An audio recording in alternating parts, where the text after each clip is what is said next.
त्यांचा आहार वेगळा असतो. म्हणजे आपल्या आताच्या स्थितीनुसार आपण या गोष्टींवर काम करायला पाहिजे आणि तुमच्याकडे जे पिकतं ते तुमच्यासाठी औषधासमान आहे. म्हणजे काय, की त्याचा वापर आपल्याकडे लई पिकतं म्हणून मुबलक खा असं नाहीये. कारण औषधं कशी घेतो तसंच घ्यायला पाहिजे.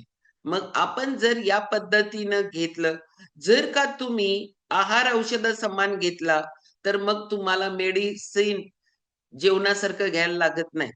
कारण तुमचं एवढे जेवणाचा बॅलन्स घालवून टाकतो. मग आपल्याला औषधं घ्यावी लागतात. रिअल सांगते मी. मी खूप लोकांना भेटले. 27 गोळ्या, 30 गोळ्या दिवसभरात.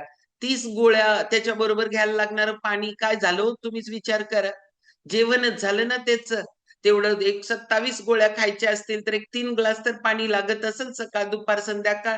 ह्या 3 ग्लास आणि त्या गोळ्या ह्याच्यामुळे त्याचं जेवणासारखं होऊन जातं आणि ते जाऊ दे त्याच्यापेक्षा त्याचा कॉन्फिडन्स किती लो होतो माहितीये का?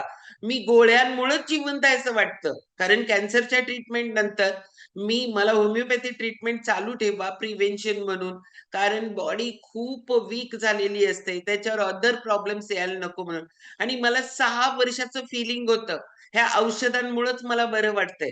हे औषध आहेत म्हणून मी बरी आहे. असं जे फीलिंग असतं तिथं जो स्वतःचा कॉन्फिडन्स गेलेला असतो ना, त्याची तुम्ही किंमतच करू नाही शकत. रोड क्रॉस करताना पण आपल्याला कॉन्फिडन्स नाही. का? तर मी एवढ्या गोळ्या खाते म्हणजे मी आजारी आहे. माझ्याकडे एनर्जी नाहीये. मी अशी आहे आणि मी तशी आहे. ओके. हे आतनं कुठेतरी सांगत राहतं. त्याच्यामुळं या गोष्टींचा विचार आपण करायला पाहिजे. आहार आपल्याला अजून एक आहाराचं उदाहरण सांगते. कारण सगळ्यांच्याच घरात आहे. आपल्याकडे असणारा फ्रिज. ह्या फ्रिजमध्ये विघटनाचा स्पीड कमी असतो. पण आपण जे आहार घेणार आहे ना, त्याचं मिसयूज करतो आपण.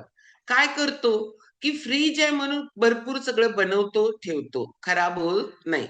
4 दिवसाचं कणिक मळतो, फ्रिजमध्ये ढकलतो. कारण का?